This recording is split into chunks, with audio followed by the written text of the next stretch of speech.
समायोजन 3.0 में कार्यालय जिला बेसिक शिक्षा अधिकारी लखनऊ का लेटर जारी हुआ है, जिसमें ये कल का लेटर है 30/2025 का। और ये त्रिपुरारी दुबे बनाम अन्य के आदेश में पारित आदेश दिनांक 30/4/2025 का मुख्यांश तो आप लोग जानते ही होंगे।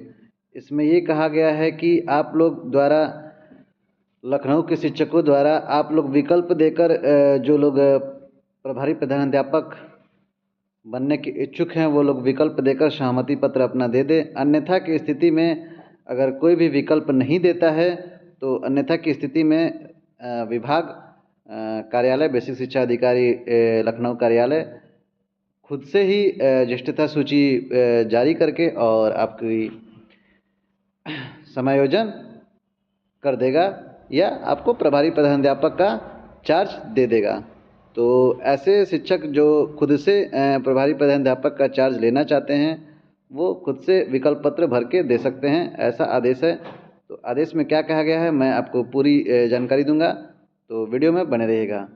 सबसे पहले तो ये त्रिपुरारी दुबे वाला केस है जो कि आप लोग जानते ही होंगे। इसको मैं पढ़कर ज़्यादा टाइम वेस्ट नहीं करना चाहता हूँ, पूरा चीज़ पढ़ के मैं आपको मेन पॉइंट बताना चाहता हूँ कि किसमें कहा क्या गया है, ठीक है। तो सबसे पहले आप देख लीजिए यहाँ पे कि ये जो अपील संख्या 652/2024 है, सचिव उत्तर प्रदेश बेसिक शिक्षा परिषद व अन्य बनाम त्रिपुरारी दुबे व अन्य में पारित आदेश दिनांक 30/4/2025 अंतिम हो चुका है और उसका अनुपालन किया जाना विधिक रूप से बाध्यकारी है, ठीक है।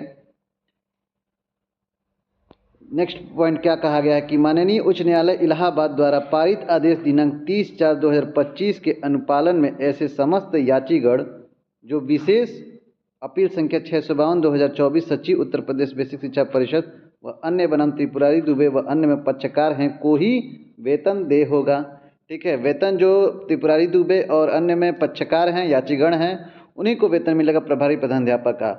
अब से जो प्रभारी प्रधानाध्यापक बनेंगे उनको वेतन दे नहीं होगा, इसीलिए तो इसे किया जा रहा है कि ताकि वेतन ना देना पड़े और आपका सरकार का खजाना बच सके। इसलिए आनन फानन में विभाग जल्द से जल्द प्रमोशन मतलब कि प्रभारी प्रधानाध्यापक के पद पर तैनाती करने की कार्रवाई कर रहा है, ठीक है। तो ये आपके ऊपर डिपेंड करता है कि आप लेना चाहते हैं या नहीं लेना चाहते हैं।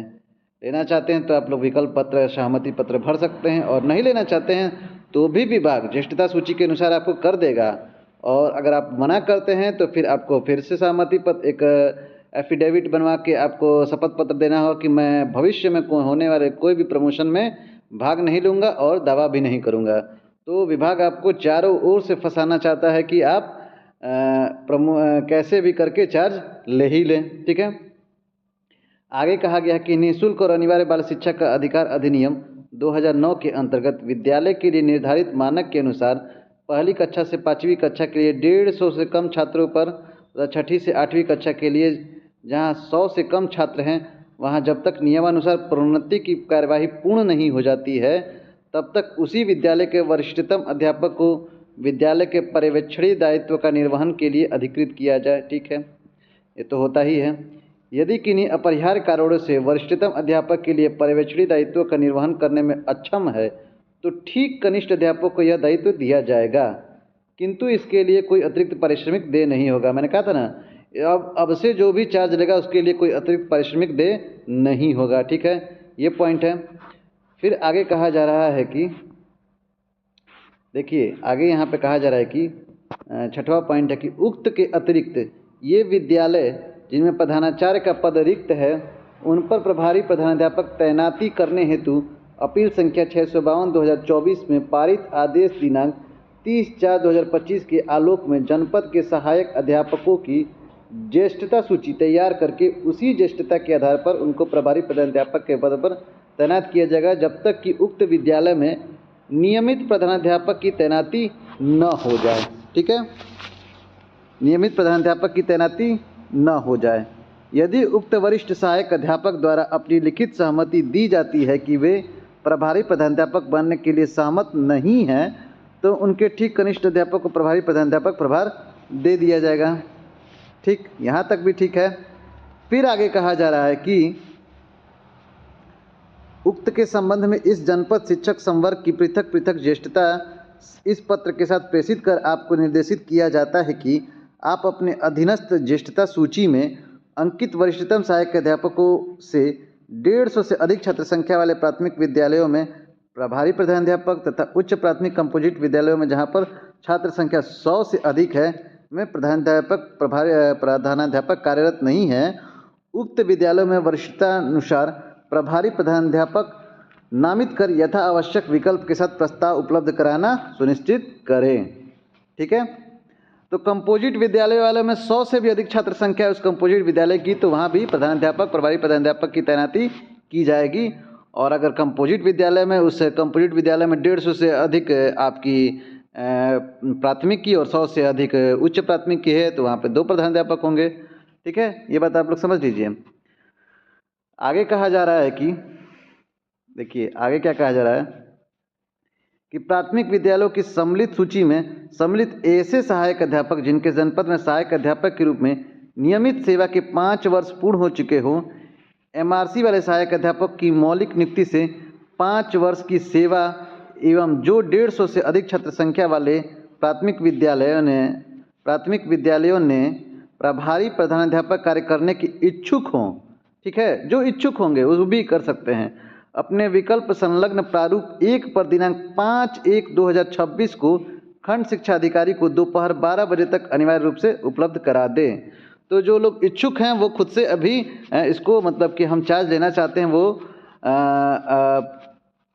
प्रारूप 1 भरकर और अपने खंड शिक्षा अधिकारी कार्यालय में जमा कर सकते हैं। ठीक है, नेक्स्ट पॉइंट पे कहा जा रहा है कि प्रधानाध्यापक प्राथमिक विद्यालय सहायक अध्यापक उच्च प्राथमिक विद्यालय की सम्मिलित ज्येष्ठता सूची के ऐसे शिक्षक जो कि 100 से अधिक छात्र संख्या वाले उच्च प्राथमिक विद्यालय या कंपोजिट विद्यालय में प्रभारी प्रधानाध्यापक के पद पर तैनात होने की इच्छुक हो। भाई ऊपर वाले पॉइंट में प्राथमिक विद्यालय की बात किए जाती थी और इस देखिए सेकेंड पॉइंट में उच्च प्राथमिक यूपीएस और कंपोजिट विद्यालय में जहां पे 100 से अधिक छात्र संख्या है कि प्रभारी प्रधानाध्यापक पद पर तैनाती होने के जो लोग इच्छुक हों वो अपने विकल्प संलग्न निर्धारित प्रारूप 2 भरकर दिनांक 5/1/2026 को खंड शिक्षा अधिकारी को दोपहर 12 बजे तक अनिवार्य रूप से उपलब्ध करा दे। अब देखिए अन्यथा की स्थिति कब पैदा होगी, अगर विकल्प निर्धारित तिथि तक उपलब्ध न होने की दशा में जनपदीय ज्येष्ठता सूची क्रमानुसार प्रभारी अध्यापक तैनात करने की कार्यवाही पूर्ण कर दी जाएगी जिस पर पुनः कोई सुनवाई संभव न होगी। अगर मान लेते हैं कि किसी भी शिक्षक ने खुद से विकल्प नहीं भरा तो फिर जो ज्येष्ठता सूची विभाग जारी करेगी उसके अनुसार क्रमानुसार प्रभारी अध्यापक की तैनाती कार्यवाही पूर्ण कर दी जाएगी। जो भी लाइन से आ रहे होंगे सीनियर में टॉप मोस्ट सीनियर से लेकर और जिस संख्या तक प्रभारी प्रधानाध्यापक की आवश्यकता होगी वहाँ तक तैनाती कर दी जाएगी और जिस पर पुनः कोई सुनवाई संभव न होगी और उस कंडीशन में आपको चार्ज लेना ही पड़ेगा। ठीक है, तो अगर आप लेने के चार्ज इच्छुक हो तो आप लोग प्रारूप पे फॉर्म भर दे, अगर नहीं इच्छुक हो तो कोई बात है ही नहीं, तो फिर विभाग खुद से करेगा। विपिन कुमार, जिला बेसिक शिक्षा अधिकारी, लखनऊ। ठीक है, अब मैं आपको प्रारूप दिखा दे रहा हूँ, आप अगर भरना चाहते हो तो प्रारूप इस प्रकार है। और प्रारूप 1 है ये प्राथमिक विद्यालय के लिए है जिसमें प्रभारी प्रधानाध्यापक प्राथमिक विद्यालय की तैनाती के लिए है। इसमें आपको नाम, अध्यापक का नाम, पदनाम, कार्यरत प्राथमिक में है या कंपोजिट में है, विकास खंड, जन्म तिथि, जनपद में आपकी प्रथम नियुक्ति, यदि अंतर जनपदीय स्थानांतरण से आया है तो जनपद में कार्यभार की ग्रहण की तिथि।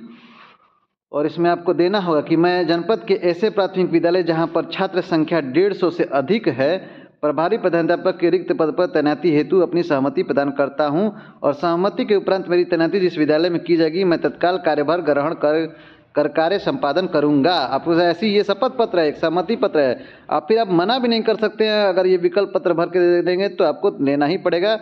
हस्ताक्षर नाम सहित पद व विद्यालय दिनांक, ठीक है, और ये खंड शिक्षा अधिकारी कार्यालय में जमा करने आपको प्रति हस्ताक्षरित कर देंगे खंड शिक्षा अधिकारी कार्यालय, खंड शिक्षा अधिकारी महोदय। ठीक है, और दूसरा प्रारूप है उच्च प्राथमिक और कंपोजिट विद्यालय के लिए प्रारूप 2 है जिसमें नाम, अध्यापक नाम वो सब वही है। और उसमें ये कहा जा रहा है दूसरे में कि आपको कि मैं जनपद के ऐसे उच्च प्राथमिक कंपोजिट विद्यालय जहां पर छात्र संख्या 100 से अधिक है प्रभारी प्रधानाध्यापक के रिक्त पद पर तैनाती हेतु अपनी सहमति प्रदान करता हूं और सहमति के उपरांत मेरी तैनाती जिस विद्यालय में की जाएगी मैं तत्काल कार्यभार ग्रहण करने के लिए संपादन करूँगा। ठीक है, यहाँ पर हस्ताक्षर, नाम सहित पद, विद्यालय व दिनांक आप लोग डाल के अपने कार्यालय खंड शिक्षा अधिकारी में जमा कर देंगे। तो जो लोग चाहते हैं अब अगर अपना प्रभारी प्रधानाध्यापक का पद लेना तो वो लोग इसको फॉर्म को भरकर और आप लोग इसको सबमिट कर सकते हैं अपने खंड शिक्षा अधिकारी कार्यालय में। तो उम्मीद करता हूं दोस्तों कि आपको जानकारी अच्छी लगी होगी। अगर जानकारी आपको अच्छी लगी होगी तो हमारे चैनल को लाइक करें, सब्सक्राइब करें, अपने दोस्तों में शेयर करना ना भूलें। तो मिलते हैं अगले वीडियो में, तब तक के लिए दोस्तों इजाज़त दीजिए। जय हिंद, जय भारत।